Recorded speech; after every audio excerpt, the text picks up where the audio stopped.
From the 1011 Now streaming studio, this is 1011's Morning Pulse. Good morning, I'm Danielle Shank with your Morning Pulse for Wednesday, March 20th, 2024. Happening this morning, the University of Nebraska Board of Regents is meeting for the 6th time this year. And once it's all over, we may finally learn who their priority candidate for the system's president is after 7 months of searching.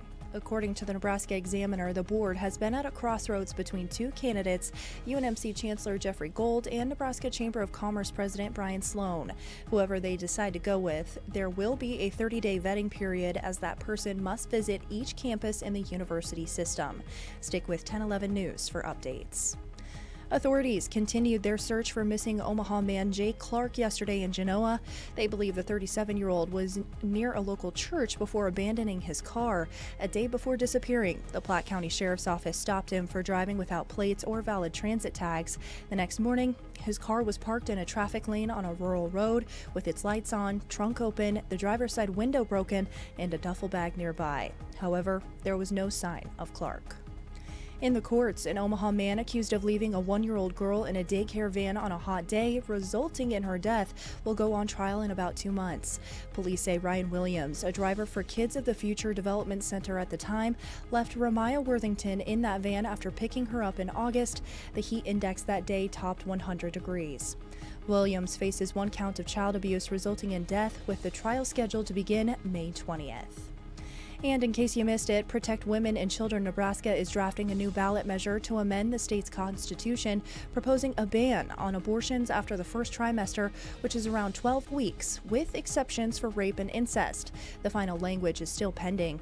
A separate effort would expand abortion access to roughly 23 weeks, or when a fetus could survive outside the womb.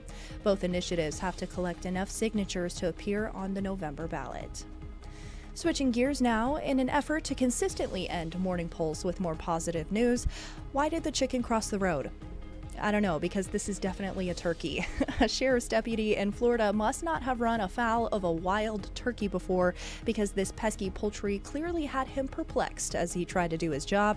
He quacked at the turkey like a duck, which it didn't like at all. But then he egged it on by repeatedly mistaking it for a chicken.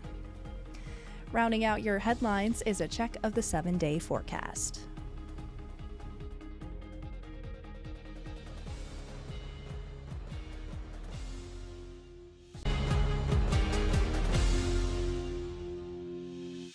You've been listening to 1011's Morning Pulse.